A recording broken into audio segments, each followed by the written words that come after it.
Keep it going for Courtney Antonioli. Come on up, Courtney.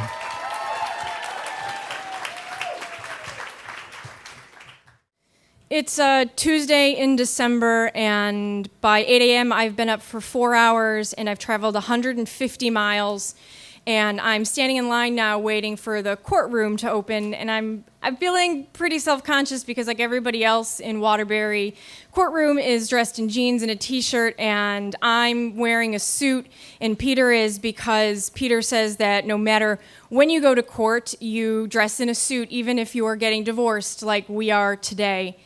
And when I arrived there, Peter's already there because he's still living in our apartment, and he gives me a really big hug, and he tells me it's going to be okay. And I say, okay. And we wait in line for a little while, and court opens, and you get ushered through a series of courtrooms. And because I live in Connecticut, and it's super white, Anglo-Saxon Protestant, you get to get divorced in front of a judge and a room of strangers.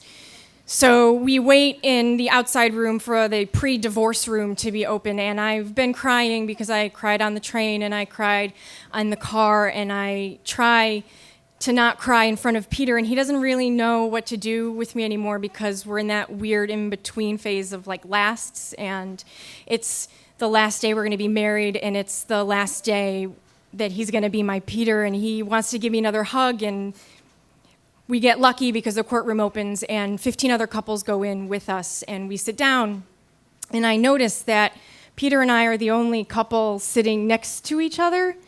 Everybody else is sitting very far apart. But that makes me really happy because Peter and I don't hate each other. There's not that kind of anger that everybody else has, and I'm really glad for that, even though I'm really sad. And Peter and I, he called me the funniest person that he ever knew, and so throughout the times the other people are going up, they're being called by the judge, I'm making little jokes, and he's whispering, and he offers me some gum, and he asks me, how is my life now? And I get him to laugh, and when Peter laughs, it's like I've accomplished something, and he laughs with like his whole body, and I feel so good that I can make him laugh, and at the same time, I think he's gonna start telling people that I'm the funniest person he used to know. That's if he keeps talking about me after today.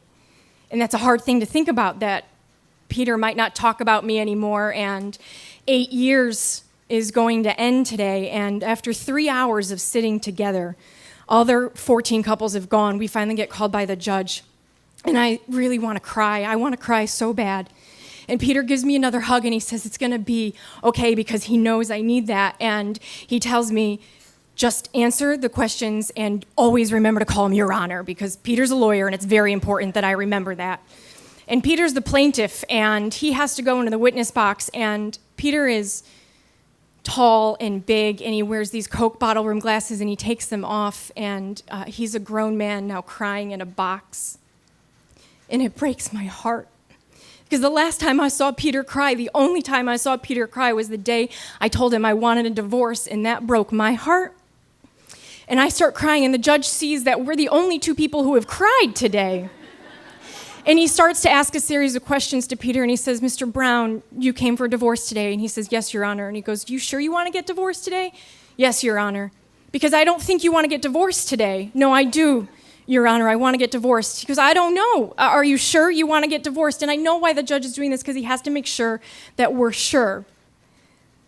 But Peter has to keep telling him that he doesn't love me anymore, and I know that that kills him, and it kills me too, because I do love him so much, and I start to wonder as I hear the judge questioning him, like, maybe we made a mistake, maybe he should say that he's not sure, maybe we didn't try hard enough, maybe I didn't love hard enough, maybe I should just scream out, no, Your Honor, I'm not sure, but it's not my turn, and so I don't, and Peter answers another 5 minutes of these questions, having to tell them he doesn't love me. And then I have to answer the same questions and do it in front of him. And we finally finish, and we get all our belongings, and you're ushered into the hallway, and a bailiff comes out with a clipboard, and they just have you sign your name, and then you're divorced. And then you find yourself standing in a hallway now. And I remember that when I met Peter, I met him in a hallway, and everything seemed possible. And now nothing seems possible. And I want to ask Peter a bunch of questions about how he's doing, but instead I just ask him if he hates me. Because the truth is, I hate myself. And I want him to say that he hates me because then I won't be the only one who hates me right now.